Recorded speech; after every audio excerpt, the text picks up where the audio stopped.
I'm Dr. Peters. I'm Jonathan Peters. I'm the Deputy EO. This semester, I'm happy to help you in any way I can. Please feel free to reach out to me.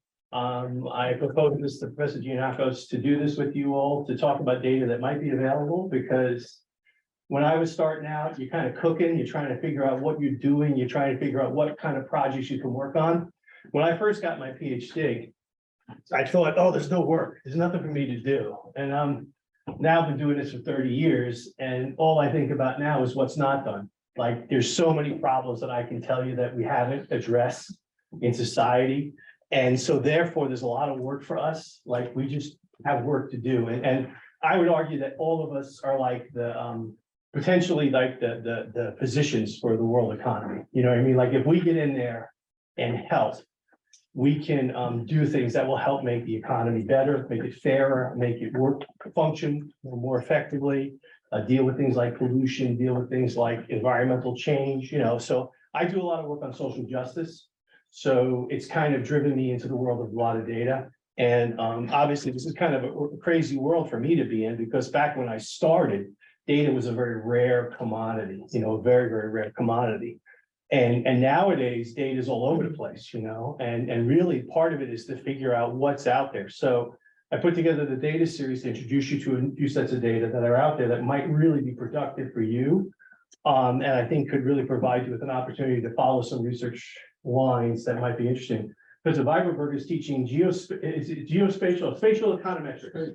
econometrics, which we didn't have back in the day because there wasn't a lot of spatial data. I'm going to show a bunch of spatial data today. And I'm happy to talk about techniques. So feel free to ask any questions or stop me at any time. I'm happy to go into the details. I'll also provide you with links if anybody wants to get to these data sources. They're publicly available data sources. The first one I'm going to talk about is one I haven't used extensively. Well, Sam was here, and he actually has used it, so we should probably drag him back and make him talk about it. So I don't know what kind of work, what kind of problems you're thinking about working. I specialize in, again, social justice issues.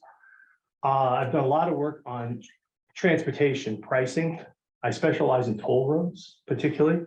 And I specialize in how we charge for travel and transportation. I work with the American Trucking Association on a regular basis on the regulation and pricing of truck activities. I've done a bunch of work with the National Academy of Sciences on issues related to equity and transportation policy. I'm working a bunch right now on gentrification, how it impacts, like what we do is we build a big transportation system. We'll build a brand new light rail or a brand new transit system. And then of course, what happens anyway? Well, next thing you know, the prices of housing have gone up and the poor people are priced out of the neighborhood and they get to live out in Eastern Queens beyond the 7 train and they have no housing options. So we're trying to study how to do a better job at that. Okay, so the first series I'm going to look at is what's called, it's a newer data set called the Longitudinal Employment and Household Dynamics data produced by the US Census Bureau. And are you listening now? So I'm going to just go over just quickly over today, since the first day, I'm going to go over what we're going to do in the series. First thing I'm going to talk about are various data sources that are available. I'll provide you with a basic overview, just what you can do with them. I'll give you some links to the documentation. So I'm organizing the documentation for you. I'm going to have next week, we're going to have Jeffrey Paulin in from the Bureau of Labor Statistics. He's going to come in via Teams to talk to us about their data set on household consumption. Anybody doing anything about household consumption, I strongly recommend looking at the BLS. We'll talk about data collection and sampling issues. I don't know, Wim, did you start off doing a lot of like survey stuff or collecting data and stuff like that? I'm terrible, man. Nowadays, I don't want to collect data. I just don't want to do it. Too much work, man. It's too much work. I got to go out in the field. I get cold. I don't know. There's so much data floating around. I really kind of specialize in taking and analyzing data that's there. And then I want to talk to you a little bit about potential uses. And then I really nowadays specialize in what we call natural experiments. You guys are used to natural experiments, which is the data is structured such that if you cut it in certain ways, you can analyze certain problems that are in the data that haven't been analyzed before. So anything that involves a natural experiment is kind of cool. So in the spring, today we're going to do LEHD data and Census Zip Code data. Next week, we're going to talk BLS. 2 weeks from now, we'll talk about Brown University. They have a long-term census data series. If you want to study household changes over time, that's a real interesting data set. And the last one's the Pluto data. That is all the housing data for New York City. So the housing data in New York City is available for analytical purposes, and it has a lot of variables that might be useful for you if you're studying like changes in the city over time. Okay, so the LEHD data, it's a newer data source from the Census Bureau. Of course, the Census Bureau is famous for the US Census, which exists. Why, anybody? Because it's mandated in the Constitution. They've been taking it since 1790, and so it has this long history. LEHD is a new data set, but the Census Bureau, one of the huge advantages of using one of these sources that I'm going to highlight is obviously you don't have to worry about the sampling. And that's a big deal, because to get your sample right, if you don't get the sampling right, you don't get the right frame, right, Wim? I mean, this is a big deal. You know, do you have any sort of censoring or bias in your sampling procedure? Do you get response rates? Can you afford these response rates? I'm going to show you some examples of a survey that I used that had 65,000 respondents. I don't know about you, but I don't have enough money. They mailed 300,000 surveys. I don't have the cash to mail 300,000 surveys, but they had mailed 300,000 surveys. So the census is going to take care of that data collection piece. Now, the other cool thing about the census data, and they're going to provide documentation. I don't know if you're working with other data sources. Are you working with other data sources yet? I had the opportunity to work, and I'm still working with an app provider. As a matter of fact, it's one of the more famous apps that's out there. It's for navigation purposes. It's called Transit. The app is Transit. Anybody used it? So Transit has an app. Let's see, it's loading now. But it will locate. You have it. Okay. Transit will do this. What it'll do is locate you and tell you what transit options are available. I've actually gotten the back end data off of their system, right? You know, they're an app company and they got a lot of high tech people, but data collection is not like their thing. They don't provide much in the way of documentation. They don't provide you much in the way of any sort of guide to how to use the data. Census is different. The Census Bureau has a whole process by which they have documentation as well as information on the sampling procedures that you can use to help you guide how to use the data effectively. And so, you know, Transit, the actual thing will then look at, you know, where you are and then provide you with, like, you know, what type of trains are available and what kind of services. And this thing, what I just did was create a record. And in the case of Transit, the record was created in Montreal. That's where their headquarters is. But their documentation was when we got the data, it's very slim. Okay. Now, LEHD is rather different. Now, LEHD is kind of interesting. There's 4 or 5 different data sets inside this series, and it gives you a bunch of information about workforce. I have the source points on the how they're getting the data, and they're a little bit gray about the materials. I had heard originally about this data set when I was down at the conference for transportation researchers. We have the Transportation Lollapalooza every year in Washington, D.C. called the Transportation Research Board. 15,000. Like, have anybody been to ASSA yet? The big economics meetings yet? You haven't been to the economics? I used to think economics. I think they have 8,000, right? At economics, something like that. That's going to be in San Antonio next year, right? They have 15,000 transportation people from all over the world that show up at Lollapalooza. And you know, it's transportation, every type of transportation, airline, shipping, you know, all of them. So one of the census people showed up to talk about loads, which is the second data set. In the documentation, they're not being as clear. What they described it to me when I first heard about it was we typically would get information about workforce and employment from things like the census, right? And the census is taken every 10 years, right? And they used to have the long and the short form. Do you know that? There was a long form that only 1 in 6 households got, and they had the short form that every household got, right? The census in the day was the largest printing job in the world because there's 125 million households in the United States. When they would print the census, the short form, there was 125 million forms sent out. And it's a crappy survey, by the way. Does everybody know that? Because it's done by like temp hired workers. And the census is real kind of sketchy in terms of like, they don't have permanent staff. They staff up and they staff down every 10 years. And who gets hired is anybody who's around who will work for the, and sometimes the economy's good and they can't get good workers. The other thing is the census is primarily a mail instrument where it's sent out in the mail and they rely on household addresses. And one of the challenges is, especially in urban zones, they have a tendency to have problems getting a good address, especially if like have multi-family households sharing an apartment illegally and stuff. They have a hard time getting good data. The LEHD data is different. The LEHD data they're collecting primarily from worker compensation. That's how they described it. Now, I didn't see it described that much in the current data. They just say state information. Every state in the union has a workman's compensation program where if you get injured on the job, they have a program to pay for your medical benefits, right? The file in the data has where you work, what industry you work in, and where you live. Census Bureau realized this. They realized that they could bring it all together. They have a full listing of where people work, what kind of jobs they have, and where they live, right? So this data set now has five different components to it. What they're doing is they're aggregating this data up. So the first one is if you're doing something related to workforce indicators, right? What's happening in the workforce? That first data set, the QWI data set, might provide you with insight into how people change jobs. And they have things like hires and separations, because when you leave your job, then they take you out of the file. The other thing that's cool is it's getting updated quarterly. We used to have to wait like 5 and 10 years. Like when I was studying household travel, like where you go to work, the big thing in the world of transportation is called journey to work, which is where do you live? And I can show you the question. The question of the census is a funny question, okay? It's not funny, but it's a difficult question. They'll ask you the question, where do you go to work? Well, first of all, going to work is not always, all your travel is not going to work, right? But the second piece of the puzzle is they ask you the following question. How do you travel to work?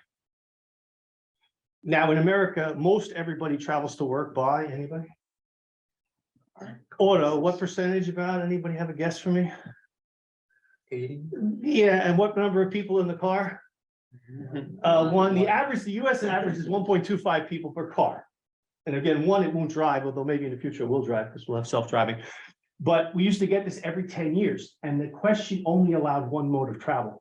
So if you took a train to a ferry, they ask you to report on the longest part of the trip. I believe it asked for the longest time. But of course, John Q. Public, I don't know if they know, so this was what we had every 10 years, I get an update on data. This thing I'm getting quarterly. So now you can study patterns of change in behavior happening more frequently. It's got the job to job flows, where people are moving from, like where you were working last year and now where you're going to work next year. Did you move from New York to California? I think you can track in this data set. The new one, they've got two of them. One is they're studying how veterans employment is changing. So if you're a veteran of the military services in the US, they're looking at that. And they have a new one. I haven't even poked into this. This is going to be one interesting to look at. They're looking at the job outcome employment from post-secondary education. I hope you know you guys are in the right program, right? At the GC, correct? Because like our job outcomes are what? Anybody? Like everybody works because economists are we're a useful tool. We can be used by a lot of industries and government and, just look around. But so post-secondary employment, that's going to be I bet that's going to be hot when that thing gets going, because you'll be able to check out how people are doing if they graduated from X school. I haven't had a chance to dig into it, but it's going to be interesting.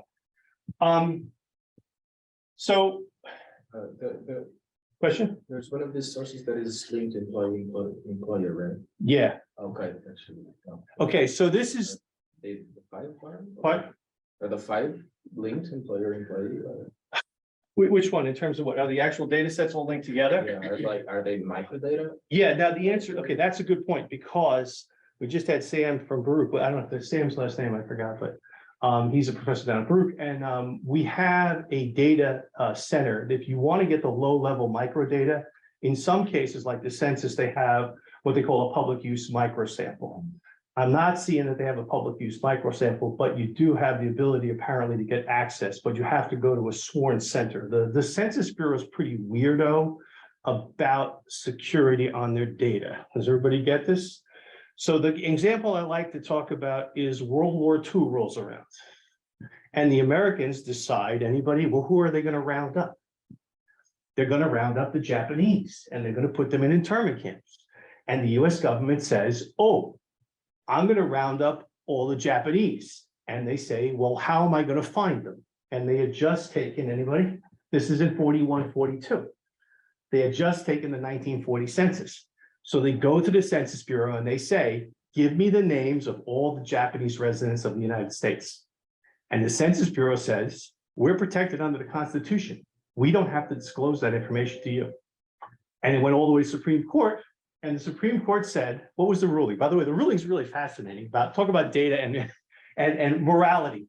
The ruling was you could round up as many Japanese citizens as you want and residents as you want. You just can't use the census. So basically, the answer was you can't use the source of data because it is protected. So the census is pretty squirrely about letting out information. So what you can do is get bonded in as a official, officer of the Census Bureau, and then you can go and look at the non-blinded data, the micro data. So I haven't seen the micro data on this one. In 2 weeks, next week, we'll talk about the BLS CEX. I know that very well, and that has a very big micro data sample. The only thing with the micro data sample is I think some of what they call the blinding to release it to the public may alter some of the economics in the data. So then this is what they describe how they get it, right? They get it from the census, the surveys, and administrative records. Again, they're not real specific, but again, I believe it's the workman's comp stuff.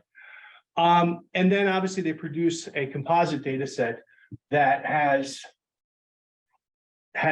good information about the particular problems. Again, number 3 bullet is important because this is their actually training information, but so as a copy of their slide, but protecting confidentiality is always one of the ones that crops up when you're dealing with them. They are very concerned, like the BLS, like if you go to Seattle, Washington and look for somebody making greater than like $25 million a year, there's 1 or 2 people you're going to find. It's either Jeff Bezos or what's his name? Jeff Bezos or Bill Gates, right? So they get kind of crazy about like high income individuals. So what they do is they blind them data. They'll replace the actual observation with a median or a mean for that particular characteristic. So you won't see the full income of Jeff Bezos, but they're they get real worried about confidentiality. So again, they say they bring the data in from the state partners. They then process the data and they produce these 4 data sets that are useful. They have an extensive online web interface. And again, the level of detail available depends on the level of confidentiality. If they feel that the confidentiality is going to be broken, they'll pull the level of geographic aggregation up a level to keep it confidential. Note the NAICS information. So if you want to study particular workers in particular industries, of course, everybody used to NAICS or no? NAICS is the North American Industrial Classification Code. We used to have the SICC codes, Standard Industrial Classification Codes. So here it is. Okay, so the federal government, by the way, stop me anytime I give anything that's an acronym that you don't use. So back, I guess, in the 80s, we got together with the Canadians and the Mexicans because some days we get together and some days we're good and some days we're not so good. We get together and we agreed to have a standard set of industrial classifications. So there are things like the auto industry, there are things like the pharmaceutical industry. It's a little hairy. They have a process by which they establish what industry you're in. You know, and some companies are a little harder to classify, like a GE, you know, that's like, what are you, are you an engine manufacturer? Are you a financial company? But in general, they have a set of standard industrial classification codes. So you can split the data by industry. The other thing is when they talk about the 3- and 4-digit industries, the NAICS code, I believe they use the word, I think they believe it always rhymes with snakes, is NAICS. You can pull down by industry to level. In other words, there's high industry levels like, you know, consumer durables, and then you can break down into like aircraft manufacturing. And then in some cases, they have 3- and 4-digit. So the lower the number, the longer the number, the more details you have, okay? But again, if I was doing anything related to employment, they also have it at the MSA level, which is the basically cities or regions, large metropolitan regions. So again, I think it's really cool. And again, there's multiple extraction tools, both visualization tools as well as data analysis tools. I will typically rip and run. In other words, I'll go into the data set, grab whatever I want, pull it down, and then I'm a SAS coder. I'm old, so I'm a SAS coder. And I also use geographic information systems. I'll show you just a little bit of that. But I typically rip the data off and then do my own analysis. I don't rely on their materials. But there's a bunch of different extraction tools. I would get a raw CSV file or something like that. The journey to journey job flow base is really fascinating. Again, how do people move in their job and employment? One of the things that we're talking about, and we always had questions about this in labor, was, spelling. People will have a job for a period of time, then they leave the job, then what's next and what's next. This data set looks like it has real potential for you to really study that kind of job changing and multiple. One of the arguments is, do changers make more money, right? Do they do better in the job market by hopping, or, and then also geographic changes, which is pretty cool. So the job to job employer seems real interesting. And then obviously, they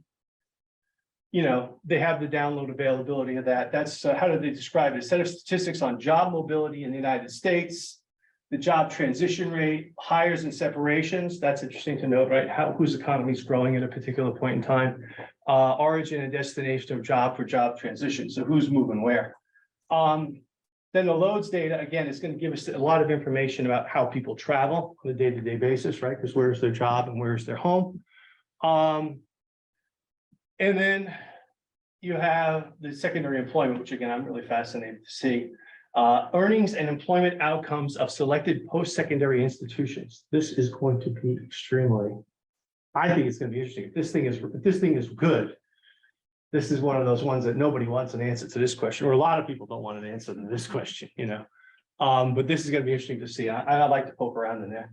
And then the quarterly workforce indicators, set of economic indicators, employment, job creation, earnings, that's nice to know about, and other measure of employment flows. And then look at the characteristics we have: geography, industry, age, size, and worker demographics. So we have the age of the company as well as the demographics of the workers: sex, age, education, race, ethnicity.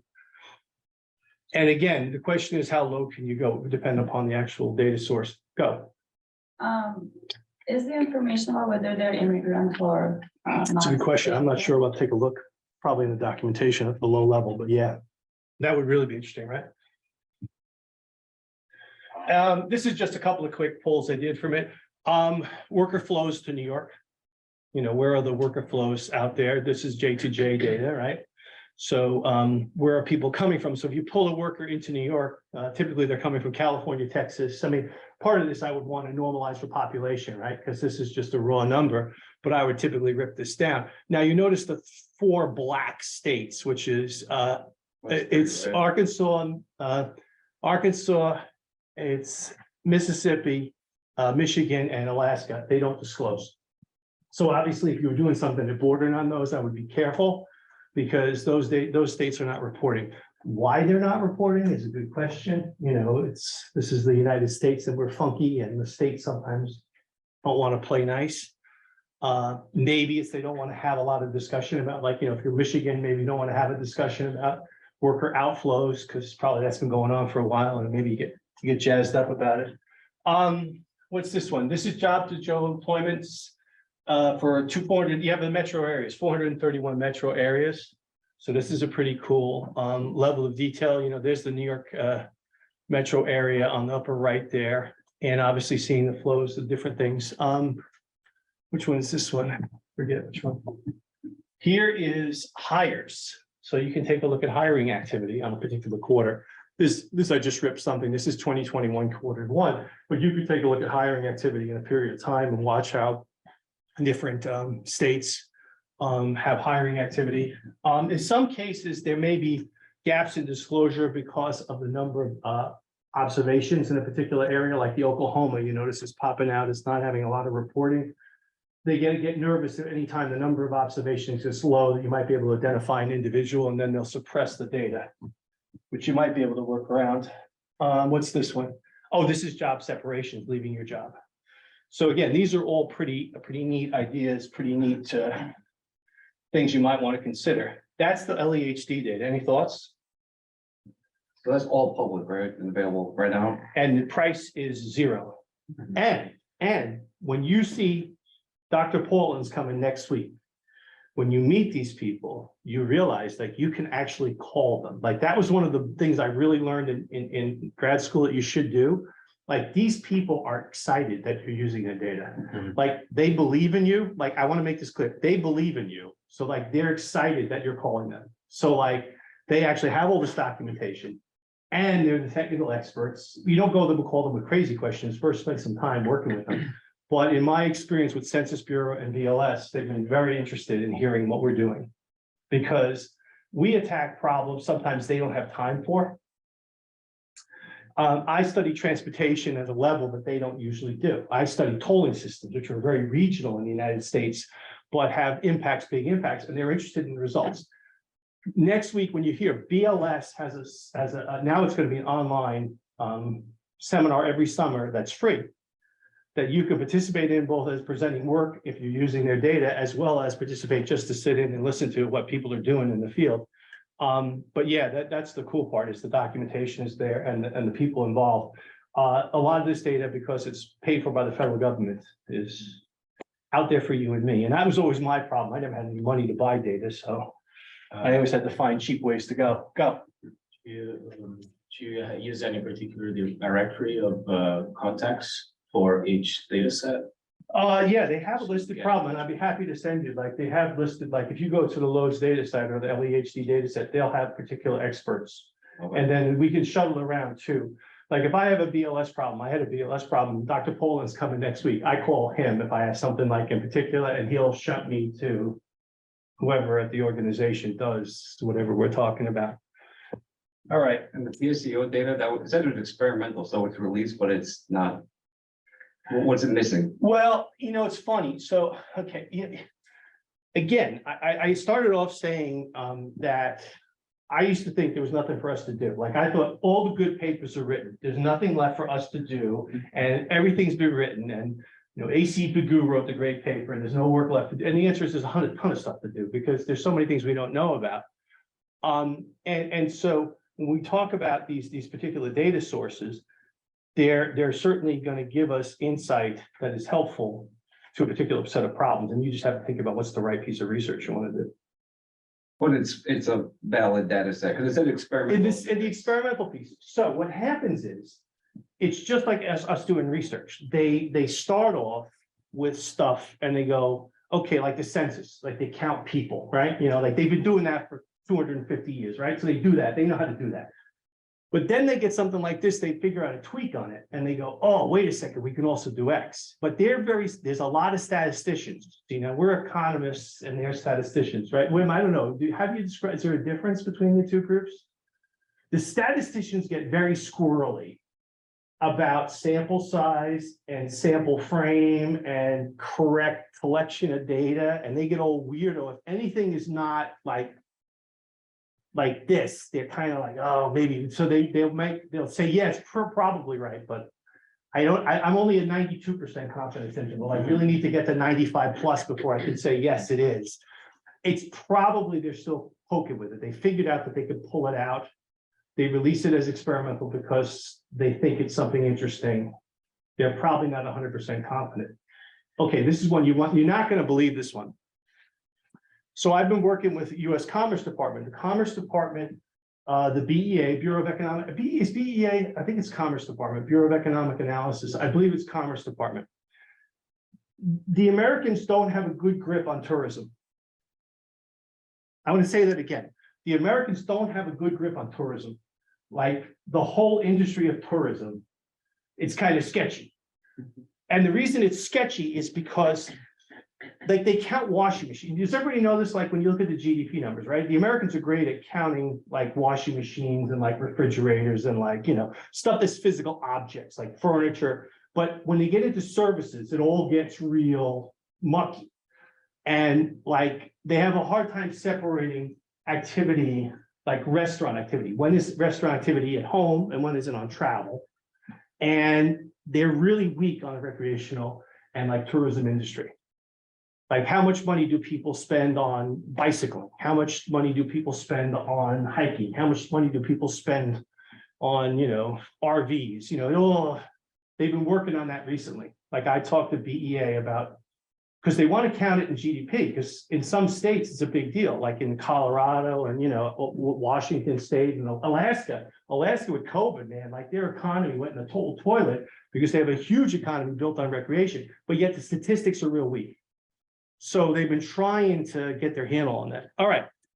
So I think it's going to be around. That's my suspicion. I think they're just probably the statisticians at Census are probably running around there yelling, saying, no, it's not 100% right. All right, the ZCTA data. Now, this is one I've used a lot. So I'm going to give you a lot more insight and details on this one because I've used this one a lot. Now, I'm assuming if you're going to do any work, now you're doing spatial analysis. Dr. Weiberg is doing spatial econometrics, and he and I were just talking about geographies, right? Because spatial means it's arranged, and then you get into what does it mean arranged. And in our world, we live with these certain types of geographies, right? Some of them are political, some of them are physical, like an island is a physical geography. But these are kind of the from the top to the bottom, from the bigger to the smaller, right? Are different types of things. And now some of them are legally designated, like a state boundary in the US or a country boundary, right? Amazingly enough, by the way, some countries don't know where the boundaries are. We know that, right? You know that they're still fighting. The Canadians and the Americans still don't have all the boundaries resolved. Right now, to this day, they're fighting over an island off of Maine. And there's some stuff off Washington that they're not really clear about. Then you have regions, of course, the Northeast, the Southwest, right? Then you have your states, we know about the states. Then you have your counties. That's probably one of the big, legal boundaries.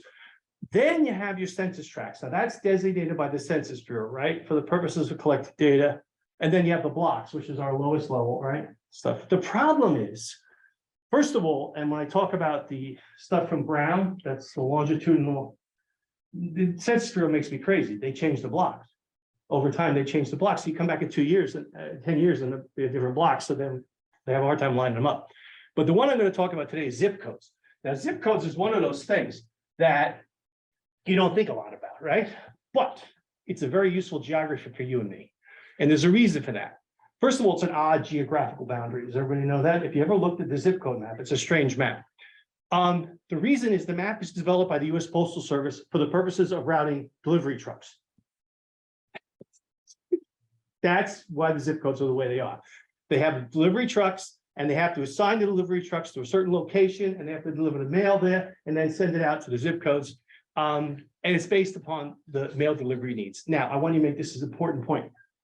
Zip codes are really, really neat if you're working in an urban dense zone. Because like in a New York City or New York metro area, zip codes are small. You're looking at Utah, they're a little bigger, right? So when you're in New York City, they're real small. Now, the US Census Bureau takes and collects the data on the US Census, and they use the tract and the block. And the data that most people are going to touch on a regular basis is tract and block. But I found the ZCTA code about 15 years ago, and the ZCTA data is really useful from my perspective because it's easy to combine with other sources, other information. And the ZCTAs are a little bit different, just a little bit different than the zip codes. Why? Because you have two sets of geographies you got to line up, and I'll give you these slides. You all can look at these slides and read them in detail. So the census goes out, they send their mail instrument, right? They get them back, and each survey is coded to a tract and a block, right? And has everybody looked at the census? The FIPS code, I think it is, right? The FIPS code, the standard. It's like 18 characters long numeric, which 36 would be New York and 34 is New Jersey. And then it goes on and on all the way down to the block. They have to bring the data back in and then they have to adjust it because what will happen is there are blocks that cross zip code boundaries. So then what they do is they have this whole process here by which they assign a particular block to a particular zip code. So it's not exactly the same, but I use it all the time because it's close enough from what I'm doing mostly. I find it doesn't seem to be a big thing. As a matter of fact, I can reassemble sometimes, like I'll reassemble counties out of the zip codes. And it's not the exact county, but it's pretty darn good. Okay, and I'll show you some examples of that. So what they do is they then look at the census block and they look at where most of the zip codes in the survey results are. they assign that block, that zip code. And then if they have some that don't have a more frequently observed, then they have the rule about the length of the boundary. Whoever has the longest boundary on the zip code then gets the data. But at the end of the day, they produce a data set that essentially has some really interesting characteristics for us. All right, so now I just want to emphasize again, I tend to not do surveys. Why don't I do surveys? I don't do I don't know. You don't survey. You don't do much survey work right anymore, Wim. I used to do some survey work. I don't do survey work anymore. One, I've got to go to IBR, my institutional review board, RRB. Takes too long, makes me annoyed, waste my time, right? Waste resources. Two, I got to go then administer the survey. What's the problem with that? It's a lot of work. Well, how's it? I mean, you can do a bad survey easily, right? That's relatively, let's put it on SurveyMonkey. That's it. I'll do all my work on SurveyMonkey. What's the problem with all of that? You do that stuff. You go with SurveyMonkey as your main source.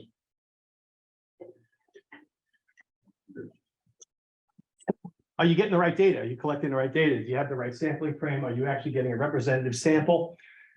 All of this we hog over to the Census Bureau. We let the statisticians down there who worry about the experimental stuff. They have statisticians there. Believe me, the BLS, I've talked to them at length. They are worrying about stuff I never even get in my head. Like they are worrying about how they got response rate. They were sweating it during COVID because they were collecting data during COVID and they were trying to make sure that they got demographic representative sample during COVID. So you have confidentiality problems. But the thing is, most of your survey work, if you have some data out there that was collected by somebody, most times if it's a mailing instrument, it has a zip code associated with it. Plus, there's a lot of secondary data that has billing information. Your Visa bill has the billing, has a zip code on it, right? Here's an example, one I've done. Municipal records. You can FOIA. What's FOIA? Anybody use FOIA? Yeah, have you used it yet or no? It's a pain, but it's good. FOIA is you go to the entity and say, I want this data, make it public to me. And it's called freedom of information, and it's pretty strong in the US. Different states have different rules as well for their state records. But for instance, you can FOIA New York City vehicle registrations by zip code. They will not release your address, but if I give them a plate number, they will give me what zip code it's registered to. Now that's considered enough protection for, from issues related to privacy, right? But they will release the zip code, which is, of course, for us is pretty cool, very useful. Question? Okay. So that's an example of where I've used it. And of course, those will line up with the ZCTA data. So I can line up municipal records with ZCTA data. And then obviously that's what I do further once we get into it. Sorry, Professor Pierce, Yeah. can we share screen? Yeah, sorry, that's, go ahead. My apologies. Professor, Yes. my name is Emmanuel. Thank you for this very instructive presentation. If you have information at zip code level or ZCTA, I understand that not all the ZCTAs, there are 3 ZCTAs in Queens that cross boundaries between New York and Nassau County. And something similar could be happening with the zip codes, right? How do you manage that situation with this data? Can you retrieve data at New York City level and compare that with the ZCTA level, or do you do some special, let's say, arrangement to capture the portion of the ZCTA that belongs to New York City and not to Nassau County? Thank you. No, I could think about it, and I'm trying to remember if I had a crossing one. And again, when I said I reassembled the county, one way you do it is you assemble it by an approximation of the county. Now you've got to decide in what you're doing is how much that particular problem will alter your, potentially produce risk for your analysis, right? In a lot of cases, if it's a contiguous zone, the demographics kind of bend along, right? They don't radically shift a lot of times based on it. It's a political boundary you're talking about, right? Between Nassau and so New York State county boundary. You could summarize by using a map of the county and pull the zip codes, the ZCTA codes into the boundary that was most, like typically I'll just call the centroid, the middle point or the balancing point. That's how I would deal with that. And you will have a little roughness on the edge. You're worried about an edge difference, right? I'm Yes. trying to think. I see, it wouldn't be as much problem. Zip codes typically, I don't think cross state boundaries. And I believe they have a FIPS code as well. I have to look at the data, and if I was worried about that problem, I would take a look in detail, but it's a good question. Let me keep it there and let's think about it. Thank you. No, my pleasure. The other thing is that you have pretty fine geography, especially for work in New York. If you're thinking about doing something in New York, we have a lot of zip codes. I think we have 700 zip codes in the region. So this is a map. What I did was I pulled the ZCTA level data. You can get it down. Actually, it's funny, NBER has it. NBER has the actual data sets pulled out from Census Bureau, and I've been using that. I have the whole United States here lit up. This is in a GIS software. This is in ArcGIS, which is Esri's product. I use that on a regular basis. So what I've done is you get a map, a ZCTA map file from the Census Bureau. I have the link in the presentation for you. And then you merge the two. And now what I'm showing here, color intensity indicates population. Okay, so the intensity of color indicates the population. You, of course, could create population density and stuff like that as well. Just to give you a little feel. So for a fun little exercise to show you one of the things I do on a regular basis, I've given you 4 CUNY campuses here. I put in Queensboro. I located Queensboro. I located Lehman. I located the GC where we sit. And I located CSI, my home institution. And then what I did was I used one of the characteristics and again, this is for you with spatial econometrics, right? I've done a bunch of work where I want to say, what are the people proximate to a particular location? Toxic waste dump, bus garage. I'm trying to think any sort of thing that relates to amenities and disamenities. Who can walk to parks, right? So you put your geography in, and I just located those facilities. And then in GIS, I did a selection where I pulled everything within a 2-mile walk, a 2-mile distance of the facility. So then what it did, now I pulled based on the centroid, meaning that was the middle geography of the area. And I selected all those things. So now I can do a breakdown, who has access. There's one big one, schooling, who has access to schools, who has access to public amenities, libraries, parks, all this stuff. Now, once I do that, I can quickly rip that data out to Excel or another statistical platform and do any sort of analysis I want to do on the haves and the have-nots. You can also then pull out the ones that aren't covered, right?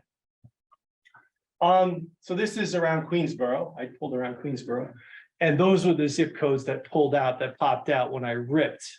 I think this addresses your problem, correct? Now I have to put in the Queens border, right? Because Queensboro is way out on the Nassau County border. And I think the one on the upper right, the 17728 and 11021 are both in Nassau County. I'm pretty sure they are. Now, the question would be, do you want to include them or not, right? And you could apply in a second poll on it, right? And say, exclude anything outside the borough of Queens. If I put the border of Queens and say anything outside of it, exclude. But in this case, now it was a centroid poll. And so that meant I pulled the ones that had their geographic center within the distance of the facility. But then, of course, it's real cool because then I can actually do the detailed analysis poll. This is down by Philly. And this is the zip codes that are around Philly. And you see, you get a pretty good level of detail, right? From the zip codes, even in an area like Philly. In South Jersey, you get quite a bit of a separation. And each one of those, if you go to the NBER's website, each one of those data series, there's multiple, there's ethnicity, gender, age, lots of stuff. I think there's 27 different data sets all pulled together on ZCTA basis. Are these shape files that you download from? Yep. From Census and run GIS? Cool. Yeah, there's a little bit of a hassle with merging it because zip codes are a pain in the neck. They have leading zeros. And that makes your merge a little more of a pain. And GIS, anybody, if you're not doing this is geographic information systems. This is cranky. And I'm from SAS world, and SAS is very rugged. It's a pain. SAS is unpleasant, but rugged. You know what I mean? Like you have to work with it. It's a coding type language and you got to do your thing. I guess R is pretty sketchy though. I don't know. Is R pretty rugged or sketchy? And it's. You don't take care of this, you don't make mistakes. No, I don't, that I get. I mean, because I'm an old programmer for a long time. Like people make coding mistakes. But SAS is pretty rugged in terms of actually ability to handle data. Like that machine over there has handled 26 million records on SAS and didn't really cough. GIS is it's very temperamental. Let's just leave it at that. It does cool things, but it'll be a hassle. So I tend to do most of my analysis in one of the statistical programs, and then I feed this a nicely formatted data set to map. I don't do a lot. Some people do a lot because you could do Python programming in this thing, but I don't tend to do that. Now here's the population count. So then you can pull the population counts. And again, I just have population here, but they have ethnicity, they have age, so you would just bring in the right data that would go along with it. So here's San Francisco, again, pretty fine granularity out there in terms of the number of zip codes that are available. Here's the source at the MBER. I'll make that available to you. Data is not available for 2020 yet, still processing it. 2010 is available, including map files and the data itself. That's the link for MBER. There's the Tiger line. That's the link for the Tiger line files. There's the link for it. So I make most of my bones. This is where I do my research nowadays, is I make most of my bones doing value-added research. I go out and find some stuff that, again, the census data, everybody knows about it. But again, if you ask somebody their census block, nobody knows their census block. Pretty much everybody knows their zip code, yes? So if you're doing a survey, you're probably going to get a good answer on the survey. And it allows you to then do a lot of metrics. I do a lot of work on social justice. And so zip codes are a pretty low level of geography. Again, people don't even know the counties, you know what I mean? They know their zip codes probably more than they know their counties. But a lot of municipal data is collected at the zip code level, a lot of the stuff that might want to use. And again, it's a pretty low level of aggregation. So this is a map, this is a diagram, nothing great, but I took it out of this book here, Environmental Justice, which has been through the ringer. That shows you what my book's like. This thing's been all over the place. There's lots of books out there on this stuff. I do a lot of work on social justice, right? And I don't know, what do we call it in economics? What do you guys call it in economics now? I use social justice. Is that a good one? Or inequality? Well, inequality to me is income related, right? See, social justice, any Europeans here? Any Europeans? The Europeans use the term social inclusion. More positive term, in other words. And I can spend all day talking about racial versus income, but I tend to use the term social justice. In the book there, they have some different ideas about, so some of them flow together, like the nation to the block, right? Because they pretty much adhere to those rules. Like, in other words, a block doesn't cross a state line, you know what I mean? Or a tract doesn't cross a state line. Other ones like the zip codes kind of come right out at the top there, where you have national numbers and then you have these codes. So if we're going to use zip codes, we then have to you can re-aggregate it into a state or re-aggregate it into a particular geography. And again, what's interesting, and I just pulled this out quick so you can see it.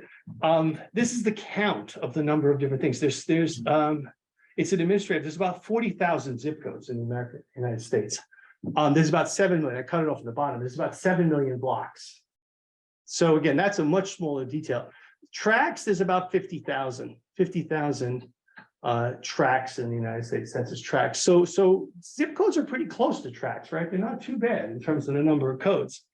And again, it's certainly better than working with something like the MSA. The MSA, there's only 300 of them. I work again a lot with BLS, and BLS has their, they're like 16 or 18 major cities they report data on, and the rest of it's just the rest of the US. But again, the details that are in here, obviously it provides to me a pretty useful level of geography. Again, incorporated places, right? There's a lot of incorporated places, but again, the boundaries of those are kind of sometimes harder to get your hands on. The one that's funny, by the way, is New York City. If you grow up in New York City, so I grew up in New York City, right? Where do you live in New York City? When somebody asks you, where do you live? What do you say? What do you say to somebody? Brooklyn. You say Brooklyn, you say your county, and you say your borough, right? Queens is different though, because Queens people say, anybody? Regal Park. Regal Park. Astoria. Wait, it's the one borough that's different, yes or no? The other, Queens used to be part of Nassau. They chewed it off, whatever. Queens still has their towns, right? You'll say, I'm from Flushing. By the way, they address that way too, correct? Yeah. They address Flushing. The other boroughs, none of the other boroughs do that. Everybody else is the Bronx, New York, Manhattan, or NY. But these different areas, right? When you talk about their actual geography, people generally are going to have a good sense of place. In New York City, they actually have an official map of the non-existent towns. Does everybody know that? In other words, Flushing doesn't exist other than the zip code. Bay Ridge, what are the boundaries of Bay Ridge? There's a zip code in Bay Ridge, yes. But there's no official, there is an official boundary map. There's the neighborhood center. There's a they've made official boundaries for these non-official areas. So if you want to work on Queens versus you want to work on Rockaways versus Flushing, there's a map of the boundaries of Flushing. By the way, people argue about their boundaries. I don't live in Bay Ridge. I live in Sunset Park, right? There's an official map that you should get your hands on if you want to do any work on that type But of stuff. this map would change every 6 months. It may, but the one I'm using is from New York City Planning. I don't think it does. I think they sat down one day in a room and they made up a map of these non-existent towns, and now we have these non-existent towns. All right, so this is one example. I'll give you a couple examples. Oh, go ahead. Question? Okay, so I'm going to give you a couple examples of the work that I've done with ZCTA codes. One of them is I'm studying tolling, and I've been studying what's called social justice and equity. And one of the things we always talk about is taxation burden. Well, when I say the word burden to you, what does that mean? I don't know if anybody's in public. Are you in public finance or anybody in public economics? So we put a tax in place, right? Taxes can be either progressive or regressive. Yes, we all got it. My friends, all my right-wing friends get wacky crazy when I say this to them. It's a progressive tax. It's a technical term for us, right? Yes or no, right? What does a progressive tax mean? Burden of cost goes up as income rises, and a regressive tax, what? Give me some regressive and progressive taxes. Sales tax. Sales tax are regressive. Why? Because poor people spend all their money, and Bill Gates doesn't spend 2/3 of his money, and therefore he doesn't pay much in the way of sales tax, and the poor person pays everything in the sales tax, right? Property taxes are probably regressive. Wim, do you think they're regressive? They're probably regressive because high income households don't buy that much. I can tell you gasoline tax is definitely regressive. I know that, okay, from my data. Why? Higher income households buy about twice as much gasoline as a low income household. However, what? Their income is. They have like the 16 times the income. So yes, they do spend some more. Liquor tax is regressive. Lotteries, whether or not it's a tax or not, that's regressive generally. Low income households, see, rich people don't buy lottery tickets because they already won them. They already won the lottery. They don't need to buy a ticket. So I studied regressivity and burden, right? So like transit fares, and in this case, road pricing, tolls. So what we did was we pulled out of the data. At this point in time in 2006, when this was published, there was no 2010 data. There was only 2000 data, but we used the ZCTA data. We pulled out 700 zip codes.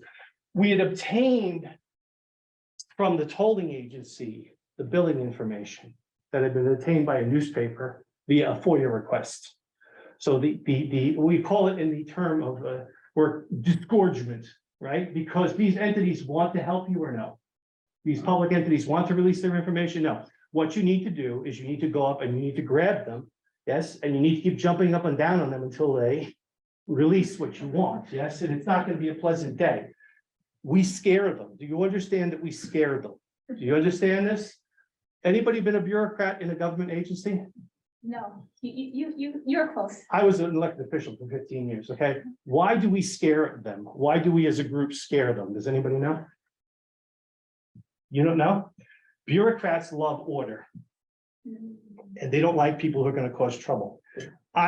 Professor Weiberberg and me are really bad because we're tenured professors. A, we're smart. B, we tend to get interested in things, and once we're interested, what? We're not going away. C, we don't really have to, like people ask me, how long you been working on tolling? I don't know, 25 years, So when we show up and ask for something, they tend to freak out. Why do you want this? We can't give it to you. Jump up and down on them, they release the data. So this is the Easy Pass tags. Got it? This is the data on how much money they collected by Easy Pass. And what we did was we plotted out the amount of money collected by zip code. Okay? Now, in the ZCTA data, I have the household income. Okay? That's the per capita number. Now, it's always interesting in income, right? Because you're going to get into questions of income, right? When we talk about the word income, they use median. That's a crock of a metric. Why? That hides richy rich. Because median gives you like the middle value, but when you go to an area that's really skewed, Richie Rich has got a lot of income. That's the Lorenz curve. It's got that huge amount of lift on that last bit of, data. Look at New Jersey. Where does Richie Rich live? Richie Rich lives up in the mountains. Does everybody see that? They live up in the center of New Jersey. Those dark blue areas around Morristown is where the rich people live in New Jersey. Yes? Okay, so let's tax them. No. The data says no, because the Richie Rich doesn't have toll roads. So Richie Rich doesn't pay as much. Everybody got it? So this is one of those findings that, when you start to do this, so then we could do comparison by zip code, area, income. And the question is, why are you raising the tolls? In the case of New Jersey, they raised the tolls to subsidize transit right now. So you're taking money from moderate income households and moving it. By the way, does anybody know what the transit riders look like in the state of New Jersey? If you're on a bus, you're poor. What? You're a transit rider. So am I. I rode in the transit. Wait a second. If you look at it, you pull out my paper, just who should pay for what? Ready for this? The average income of a Jersey transit rider is 110,000 bills. Train rider. Bus is full of poor people. Trains are full of rich people. Because the train system, if you look at the map, and I think I have it, okay? So then we could do geographic dispersion of income and tolling burden, right? Because this, you would think if it's progressive, what happened? As income rises, the burden goes up. Now, that doesn't look like it, yes or no? I don't know, what would you do with that, Professor Weiberberg? You got anything or no? That's a nasty one. There's not much there, right? This is per capita per capita burden and income. Again, not much of a relationship. This we ripped down and recreated the counties. Everybody got it? I reassembled the zip codes into the counties using a map and pulled them all back together. And then I could get the number of accounts. I could get the household burden, per capita burden, and the average toll. Yes. So Cumberland pays the most toll.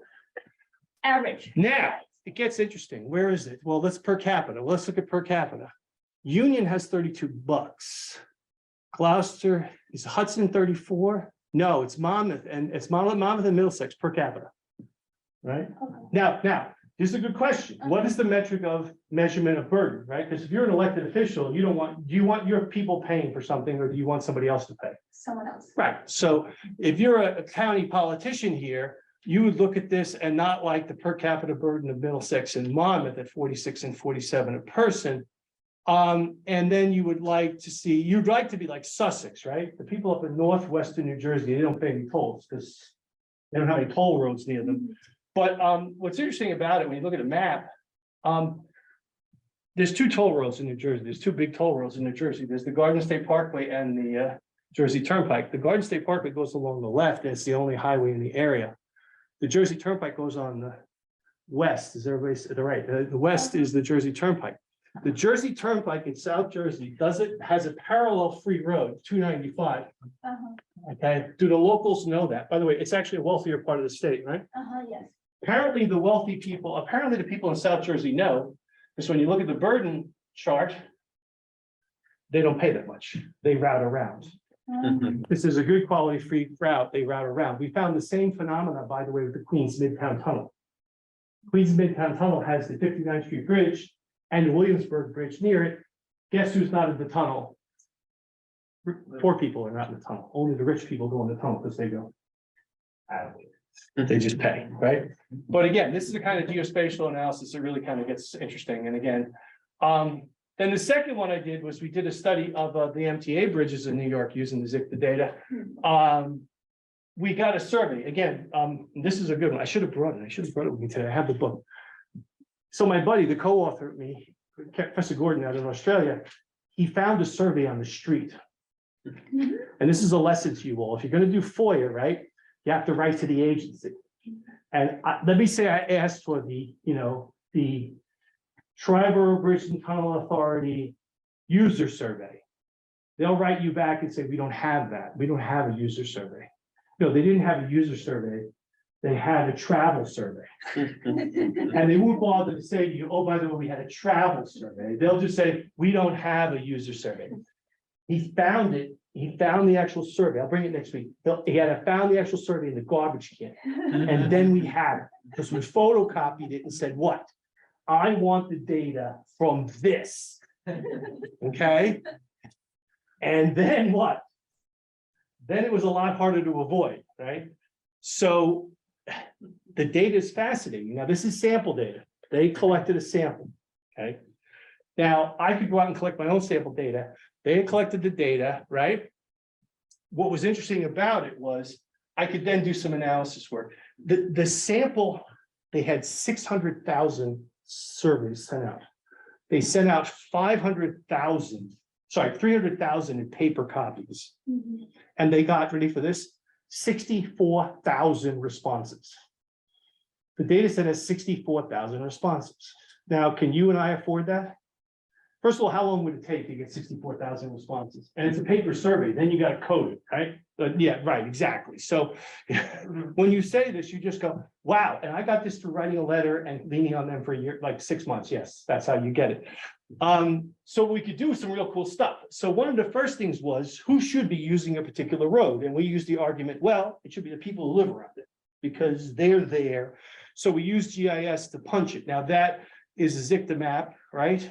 And we punched, and the punches are 3 different punches. The blue punch is the Verrazano Bridge.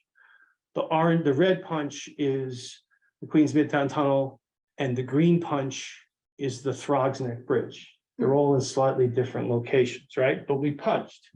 Once you punched, you could then pop the data out of ZCTA. And I could rip it out and then analyze it. And there's the number of households and there's the population. You notice the Verrazano has the lowest number of households, the lowest number of population, a lot of water. Got it? The big chunk of the circle. Now I could use another method. I could have done something, but I used a punch. It was pretty straightforward. And then, of course, what's cool about it is then you can compare the survey data, which came from the survey, the 64,000 observations, with the demographic data. And that's it right there. Does anybody have any commentary, the economists? If that doesn't horrify you, I don't know what will. The survey was broken. By the way, this is always great when you get into income surveys, right? Because they put out the breaks. The top break was 150 plus. This is in 2004. 150 plus. That they seem to never go high enough. They never go like the newest one. I have a newer one that goes like 250, 500. First of all, 1/3 of the people in the New York metro region are low income. 1/3. Yes. Bridge users, what? A big chunk of the toll bridge users, because it's expensive to travel on these facilities, are high income, moderate, 20%, make them north of 150. Yes. And then, of course, it gets interesting because the breakdown, we could then take successive punches at 3. I did 5, 10, 15. We found out that 65% of the spending occurred within 15 miles of the bridge. I have 44 states in this data. 65% of the spending and cost fell out within 15 miles of the bridge. And it varied by location. So I then was able to calculate the Lorenz curves. Yes, I plotted out the income distribution of each of the groups. And this was the actual bridges.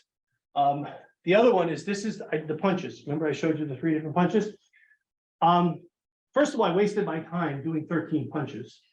And I did 13, I think it's 13. I can look at the chart. I think it's 13 or 11. I did 13 punches, pulled all the data, and this is what the Lorenz curves looks like. Anybody have any commentary for me? What a freaking waste of time. Yes or no? But They are all correlated. in the world of research, what? You must know. You cannot assume, correct? We cannot assume they're the same. Now I know they're the same. So I wasted all the time constructing all the Lorenz curves. And the Lorenz curves and the Gini coefficients are almost exactly the same for the people who live around the bridge.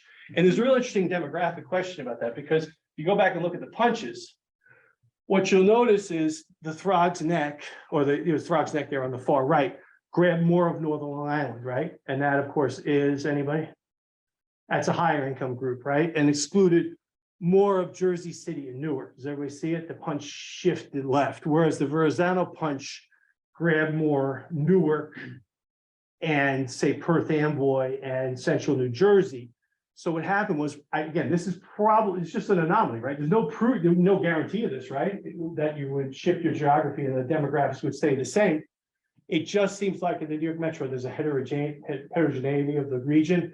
And as you shift around it, the pieces tend to wash each other out. I don't know, right? They seem to do that. They do. I mean, the data does, but we did check. So it wasn't like I just assumed it wasn't there. So I did that for all the different bridges. And of course, the thing you can figure out then is you can figure out what was the burden, right?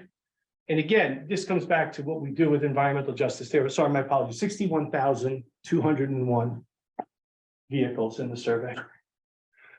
And, you know, so that's how we used it. I mean, it was really interesting. It took me a year and a half. I guess it's gonna be a year and a half to get the data out of them.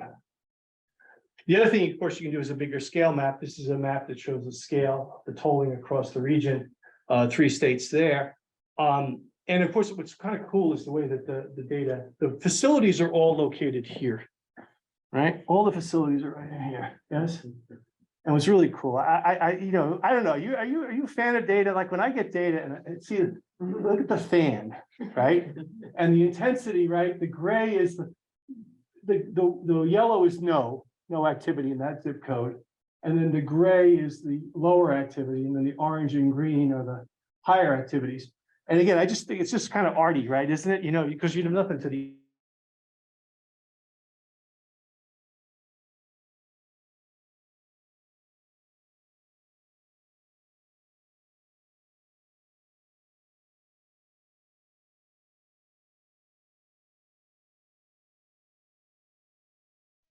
I don't know if it's this. Okay, one of the other things we did was the owl's gone to sleep or something. That's it. It's fine. Okay, we could map out the burden by geography, by different areas. And so we had radically different burden in different parts of the region. So I mean, that's it. Those are the kinds of things you can do with it. You do it by zip code, summarize it up. And we actually then would calculate the Lorenz curve. So there's basically it. I'll spend a little more time, but this is what the raw data looks like. And I'm happy to answer any questions. What do you think? Yes? Are you ready to go? What are you gonna do? I'll just think a little bit about this survey we were talking about. Which one? 300,000 surveys with 60,000 responses. Right. Yeah. Who received the survey? Like who was the survey dedicated? Okay, so the agency did the survey, right? The agency said, we're gonna wanna, and you wanna produce it. Now, this is one of those things. I don't know, I spend my time trying to find stuff that nobody else has. Like, there's this whole thing in data nowadays that everything's open data. Is that the world? They keep, I see, I'm a specialist in getting data nobody else has, because new data and standard techniques, which I did very standard techniques here, right? Produces interesting results. So they did the survey for their own purposes. Now, what's funny is they didn't analyze the data the way I did. Because partially, does the agency want to release data that shows geographic inequality and geographic burdens? No. Senator so-and-so, Congressman so-and-so, Assembly person so-and-so, if they hear their constituents are going to get a higher burden, they're going to want to talk about that at the state level and say, shouldn't we have a rule? Like, for instance, in the Rockaways, ready for this? They have a discount program for people who live in the Rockaways. Not because there's a reason, but just because the political pressure, and they claim these people are aggrieved, and Staten Island has a discount program, and there are different things that go on. So they took the survey, they did all this work. This survey got a tombstone. I can show you the research they did with the survey, and it was like the highest level, like skim of just like reporting on basic results. Like, they didn't do the income distribution. By the way, they didn't do any comparators to the other parts of the region, right? They didn't compare their user base to they didn't talk about that. They just left that unsaid, you know. They did a survey and then they did reports and just, you know, released very smattering, this is a smattering of information. When we saw the actual survey, we knew what we could do with it, because we could pull down into that lower level geography and also pull into the, you know, the differences between region, right? So that's where a lot of times the agencies won't do the work. That's their solution. They do the survey because they have to, they get the results. If the results don't look like what they're thinking, they give it a tombstone, but it still exists. You and I can find it. I'm kind of thinking like, how do you avoid the bias in this type of situation, right? So you send 300,000 surveys, you receive 60 back. How do you know who responded? Because there might be some bias who tend to respond to the survey and who. Yeah, no, this is one of those questions, because they're collecting the data. If there was a bias in it, there's a possibility that there could be some unevenness in it, right? Because did they get responses from everybody? I don't know, right? And they had a consultant who ran the survey for them. It must have been $2 to $3 million contract to collect this much data, had to be. What you can say is you have 44 states. So they did get quite a bit of coverage across the country. So they got responses from quite a range of users. So then you got to look at, I guess, again, you don't have the sampling frame, right? They gave it out on a particular number of days to a particular number of users. Do you think they did a pretty good outreach in terms of survey dispersal? Most mail surveys don't get a huge response rate, right? 10%, 50%, 20% is decent. 20% is decent. But So- they have a lot of self-selection. There is self-selection in it, and that's the other reality. Now, of course, we could use a better data source like the data on the first survey, which came from the tags. Right? Because that's not a sampling procedure. If I get them to disgorge the tag results, how many transactions occurred and how many, that first one on the Jersey situation, that was using the mechanically recorded data. This must be different, like sometimes you need to run certain balance check to be more assured that this survey is actually representative. The other piece of it is, with the tag data, you don't have demographics. You wouldn't get from somebody's billing information what the demographics is, whereas the survey had the demographics. So I guess again, right? I mean, there is potential for that to slip in there. I would say the sample size helps us, right? Because having a large sample size is generally helpful to any sort of anomalies. So I don't know, what else? Any other thoughts? I mean, it's good. I'm not the econometrician on this. I have to think about it. When it comes to the data, so the LEHD data, you said is census scaling, so you could aggregate it up from the census blocks up to a county level, no Yeah. problem, cleanly. Yeah. The ZCTA though is at the zip code level, right? So that's where you're gonna have some issues in making that a clean. Yeah. No, absolutely. And the flip side of it is without, I mean, if you didn't use the ZCTA data and you had information that was zip code level, you'd have to do your own aggregation. I prefer to use the Census Bureau. See, in my general experience, I prefer to have an expert because I do litigation work, right?